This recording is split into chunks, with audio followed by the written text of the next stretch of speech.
నమస్తే, నేను రాజేశ్వరి. ఇది గడ్డి అంతా పీకినా మీకు చూపించిన కదా.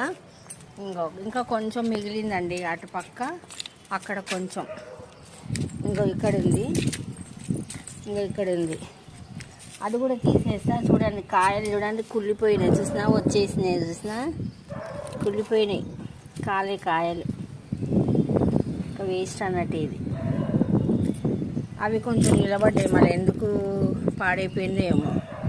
ఎంతైనా బాగా రాలేదండి కాయలు అయినా కానీ అవేమీ అంత పెద్దగా బలంగా రాలేదు.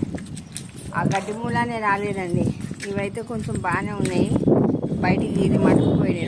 రెండు ఫస్ట్ ఇవే వచ్చినాయి. ఇంకా ఇది పెట్టుకున్నా, ఇవి వీటికి వచ్చేసినాయి. ఇవి ఒకటి మా అక్కకి ఇస్తాను, ఒక మా ఫ్రెండ్ ఉంది, మా ఫ్రెండ్కి ఇస్తా. మళ్ళీ ఇంకొకటి నాటేసుకున్నా అండి చిన్నది, ఎందుకంటే వాటికి కాయలు కావు. ఇట్లాంటిది నాటేసుకున్నాయి, వీటికి ఇప్పుడే కాయలు కావు, పెద్దగా అయినాక అవుతాయి అని నాటేసుకున్నా. ఇంకా 2-3 డబ్బాలు ఉన్నాయి ఇట్లాంటివి ఉన్నాయి, మనం నర్సరీ నుంచి తెచ్చుకుంటాం కదా, అలా కూడా నాటేసుకుంటా. బత్తాయిలు చూడండి, అసలు బత్తాయిలు అయితే లేవండి. ఏం చేయాలి నేను? ఈ గడ్డి మూలాన అయితే లేదు. చూడండి ఒకటే పెద్దగా ఉంది అంతే. అవి 2-3 ఉన్నాయి మంచిగా వచ్చేటి, అంత గడ్డి మూలాన పాడైపోతుందండి.